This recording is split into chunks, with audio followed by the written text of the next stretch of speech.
Hello guys, welcome to my channel. Today we are going to see how to resolve Wi-Fi option is not showing up on Windows 11 computer guys. Let's fix that guys.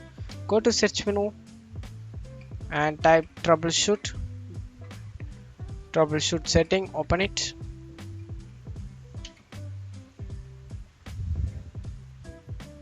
Go to other troubleshooters. Now click on network connection, run it guys.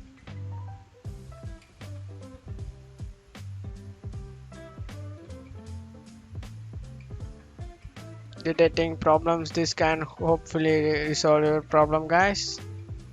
Troubleshoot my connection to internet, well try.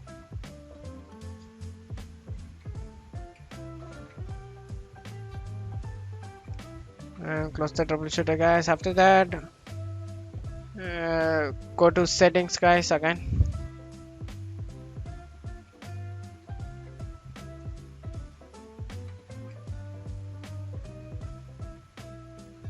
Now we are going to reset the all internet access and adapters guys.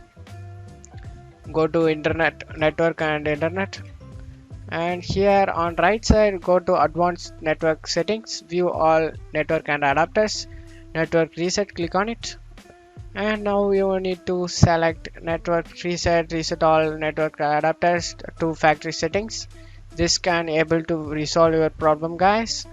This will remove then reinstall all your network adapters and set other networking components back to their original state settings.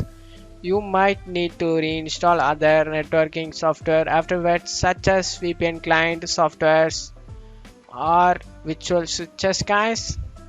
Now click on reset now and click yes. Shutdown will start on in 5 minutes, will be shut down guys. That's why go ahead and restart the PC guys. I hope this tutorial definitely helpful guys. Thanks for watching my video. I hope this tutorial definitely worked for you guys. Thank you. Give me a subscribe and like guys. Thank you.